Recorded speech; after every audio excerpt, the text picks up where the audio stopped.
시간을 돌려놓을 수 있다면 얼마나 좋을까요?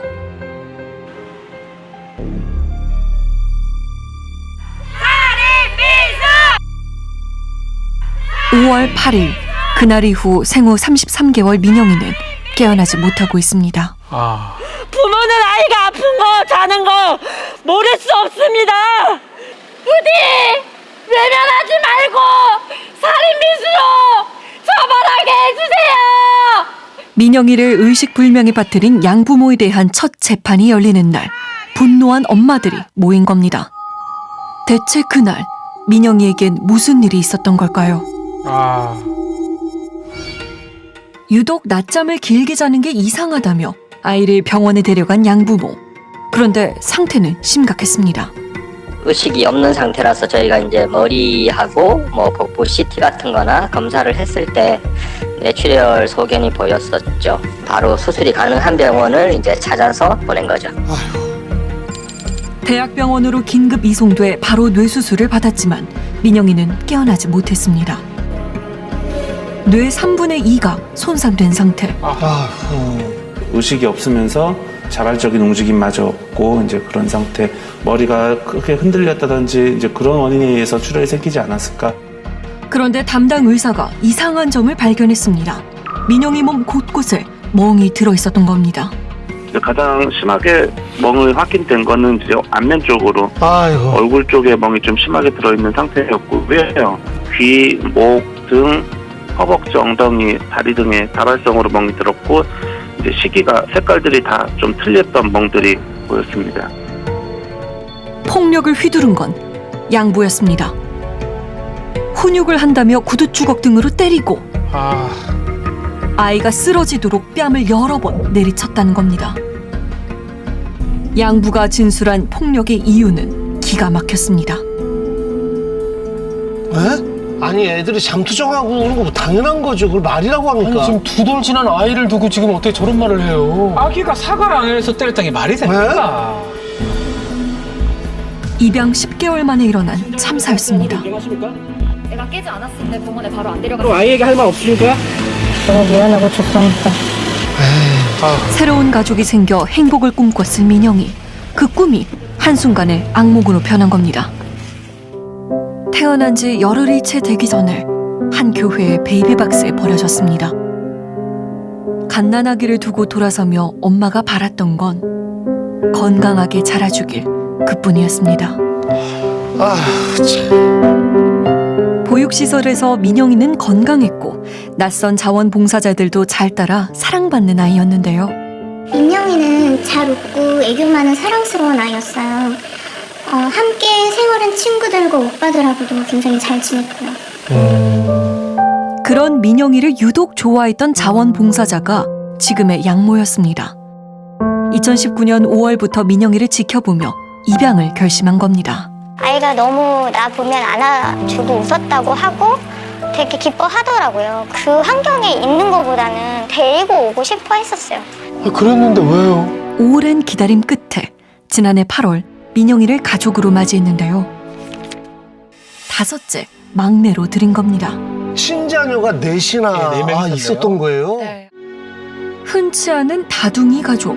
이웃들은 그 가족을 어떻게 기억하고 있을까요? 아이 넷을 데리고 다녔으면 눈에 많이 띄었을 텐데. 요즘 아이가 상당히 귀하잖아요. 그렇죠. 엄청 가정적이었어요. 맨날 여기 앞에서 전세자고 노는 게 이 집이었어요. 애들이랑 그렇게 잘 놀아줬어요. 홈스쿨링을 했다, 하고 있다, 공부를 가르친다기보다는 그냥 집에서 편하게 자유롭게 하는 것 같았어요. 근데 그게 쉽지는 않잖아요. 같은 엄마로서는. 그래서 너무 대단하다라고 생각을 하고 있었거든요. 4명의 친자녀를 홈스쿨로 교육시켰던 부부.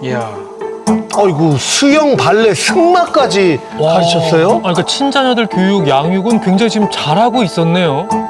내 아이와 함께한 추억을 SNS에 꾸준히 올리기도 했습니다. 누가 봐도 뭐 다복한 가정입니다. 사실 저렇게 매번 영상으로 만든다는 게 쉽진 않은 건데. 네, 그런데 민영이가 쓰러지고 나서는 모든 영상을 삭제했더라고요. 아이 4명하고 엄마는 항상 같이 세트예요. 가끔 아빠가 보이면서 그렇게 뭉탱이로 다니는 경우가 많았거든요. 네, 그 안에 아기를 한 번도 본 적이 없어요. 자기들끼리 다. 나도 걔를 본 게 2주 전에 주차장에서 우연히 봤으니까 걔를 언제 입양한지는 몰라요. 6명이 함께하는 동안 민영이는 어디에 있었던 걸까요? 왜 이웃들은 민영이의 존재를 잘 알지 못했던 걸까요? 보육시설 선생님도 작년 11월 이후로는 민영이 소식을 듣지 못했다고 합니다. 입양하고 처음에는 사진도 자주 보내줬다고 하는데요. 입양하고 민영이랑 경주로 가족여행을 갔어요. 민영이 사진이 자주 올라왔고 민영이 표정도 굉장히 밝아 보였거든요. 그런데 올해 들어 양모 프로필 사진에 민영이 사진이 점점 올라오지 않았고 봄쯤에는 아예 없어졌어요. 민영이의 입양을 진행하고 양육이 잘 이루어지고 있는지 사후 관리를 맡았던 입양기관. 3차례 가정조사를 진행하면서 왜 학대 정황을 발견하지 못했을까요? 근데 지금은 저희가 뭐 어떤 입장을 표명할 그런 시기는 아닌 것 같아서요. 뭐 입장이 아니더라도요. 그 당시에 봤을 때 그 양부모가 어땠고 아이는 어땠고라는 거에 대한 설명을 다 기사로 나간 걸로 알고 있습니다.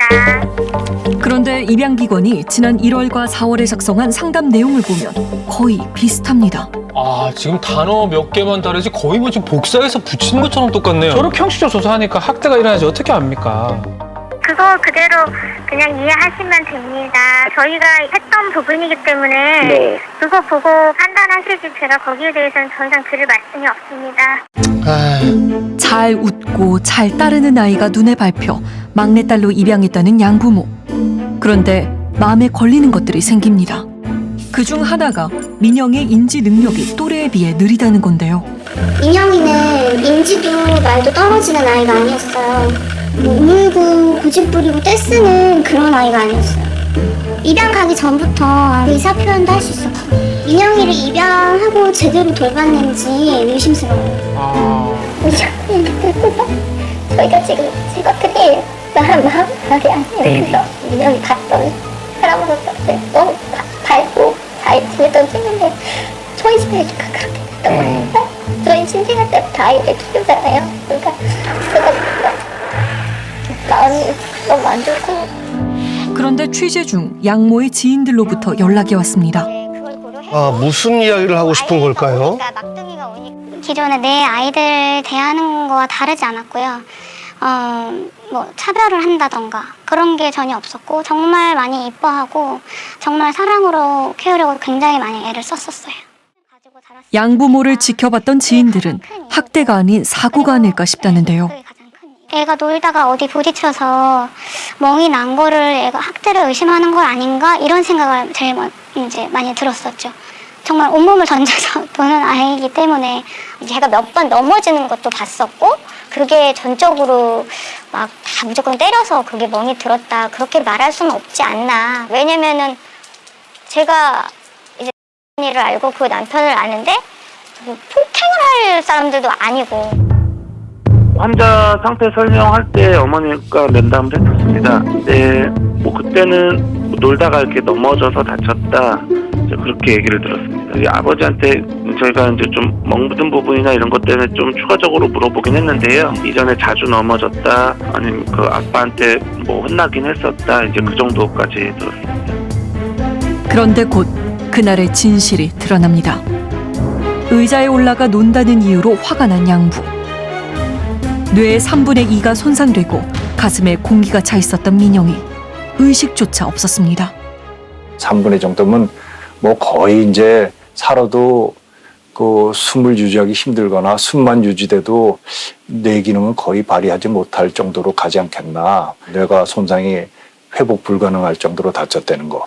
그 다음번에 그 종격동에 공기가 세입되는 거는 가슴이 짓밟혔던가 너무 세게 울고 숨을 많이 마신 상태에서 뭐 가격을 했다든가 뭐 그런 거죠. 그런데 양부모는 맞고 쓰러진 아이를 7시간이나 방치했습니다. 아이고, 낮잠을 오래 잔다고 생각했다는 겁니다. 말이 안 되죠. 의자에 올라가 놀았다고 뺨을 수차례 때린 시각은 오전 11시쯤. 이후 민영이는 의식을 잃었습니다. 그런데 축 처진 민영이를 데리고 간 곳은 병원이 아닌 외갓집이었는데요. 이때 차 안에서도 구토를 했다고 합니다. 민영이를 데리고 병원을 찾은 건 오후 6시. 양부모는 정말 7시간 동안 낮잠을 잔다고 생각한 걸까요? 생명의 위협이 있다는 걸 알면 일단은 119에다가 신고를 하든지 어떻게든 구조 조치를 했어야 되는데 아이가 깨어나지 않아도 뭐 할 수 없다. 뭐 이것으로 인해서 극단적인 결과가 초래돼도 할 수 없다. 이런 생각으로 7시간을 방치를 했던 거라면 그럼 살인의 고의를 인정을 하는 게 맞을 수도 있겠어요. 예컨대 부작위 살인 같은 것을 염두에 둘 수도 있겠죠. 33개월 민영이가 마주한 세상은 끔찍했습니다. 얼마나 아프고 얼마나 무서웠을까. 누구도 민영이의 손을 잡아주지 못했습니다. 아무도 몰랐던 민영이의 아픔. 지켜주지 못한 미안함에 엄마들이 나섰습니다. 민영이를 위해 발벗고 나선 엄마들이 매일 찾는 곳은 양부모가 다녔던 교회입니다. 여기서 주로 아이가 율동도 하고 활동도 하고 했으니까 더 많은 분들이 보시지 않았을까. 그 2만여 신도 중에 를 보고 그런 멍이나 뭐 이런 학대당한 아이들이 모습이 변해가잖아요. 한 분이라도 제발 나와서 아기를 위해 증언을 해달라. 양부모를 엄하게 처벌해달라는 서명도 받고 있는데요. 그 아버지가 어머니 아버지 다요. 그런데 그 양반이 그래요? 그러니까 같은 교인인데도 모르는 분들이 많네요. 너무 열받죠. 너무 속 터지고 어떻게 새끼들을 저렇게 이쁜 애들을 데려다가 제대로 못 키우려면 왜 데려다가 저렇게 해서 저래 놓냐고. 너무 속상해. 그러니까요. 왜 입양을 했냐고 왜. 독실한 신자라는 양부모. 교회 활동에 적극적으로 참여하고 4명의 친자녀들과 함께했습니다. 그리고 민영이도 지난해 10월 교적에 이름을 올리고 지난 3월부터 이곳 유아부에서 주말 예배를 받습니다. 민영이가 매주 오던 곳일 거 아니에요. 지금은 없지만 참. 그런데 유아부 활동 때 찍은 사진에서 멍을 발견할 수 있었는데요. 그러니까 지금 왼쪽 손목이랑 왼쪽 눈가에 멍이 있네요. 얼굴 멍은 민영이 쓰러지기 6일 전이네요. 물어보니까 넘어져서 다쳤다고 그러더라고. 집에서 넘어져가지고 현관에서인가 넘어졌다고. 민영이가 주말마다 시간을 보냈던 곳. 혹시 양부모에게서 의심스런 점을 목격한 이는 없었을까요? 또래들보다 마르고 막 이렇게 하다 보니까 선생님이 이제 아기 이렇게 가여워서 이렇게 안아주려고 했는데 양모가 갑자기 이제 막 짜증을 내면서 안아주지 말라고. 그렇게 안아주니까 애가 짜증이 느는 거라고. 사양해야 될 수도 있는 건가? 사양해야 되나? 뭐 우리 막내도 힘든데 괜히 데리고 왔나? 뭐 이런 뉘앙스로. 민영이를 입양하고 처음부터 훈육을 했던 건 아니라고 합니다. 부모가 잘해주니까 이제 경계심을 풀고 정말 즐겁게 놀다가 가끔 이제 자기가 기분이 나쁘면은 이제 말을 안 들어버리고 울고 계속 그런 경우들이 많이 좀 발생을 했나 보더라고요. 그런 걸로 양모가 좀 힘들어하니까 이제 그걸 계속 지켜보다가 화목을 깨뜨리는 부분으로 작용하는 것 같아서 그때 아이가 예 그렇죠. 그래서 이제 4월부터 이제 이렇게 손바닥이나 발바닥 같은 데를 구두주걱으로 이렇게 한 대씩 때리면서 이제 조금 훈육을 했던 거였고요. 민영이가 양부에게 맞아 의식을 잃은 날도 훈육 차원이었다고 하는데요. 그렇게 심하게 한 게 아니다. 그냥 훈육하다가 이렇게 된 건데 이렇게 될 일이 아닌데 이렇게 돼서 자기도 믿을 수가 없고. 고작 33개월 된 아이의 뺨을 내리치고 쓰러진 아이를 또 때린 행위를 과연 훈육으로 볼 수 있을까요? 얼굴이나 두상을 때린다. 이게 이제 그 제일 큰 문제인 걸로 보이는데요. 그냥 단순한 훈육이라고 보기에는 지금 너무 치명적인 폭행을 행사했기 때문에 지금 그런 면에서 보면 이 상당히 다쳐도 그만이다라는 일종의 뭐 미필적 고의 정도까지를 추정할 수 있는 상황이 아닌가. 양부모에 대한 재판이 열린 지난 화요일. 분노한 엄마들은 양부가 탄 호송차를 기다렸습니다. 전적 정문인데 반대로. 갑자기 출구를 바꾸더라고요. 야. 그날 재판에서 양부모는 학대 사실과 7시간 동안 방치한 것을 인정했다고 합니다. 그 아이를 병원에 데려가지 않았던 것은 자기들의 학대 사실이 들통이 날까봐 그 의식이 없는 아이를 병원에도 데려가지 않았다고 합니다. 만약에 자신의 친자녀가 만약 의식을 잃었다면 정말 병원에 데려가지 않았겠습니까, 급하게? 이런 점을 재판부에서 10분 감안하셔서 엄중한 처벌이 있기를 간절하게 바라겠습니다.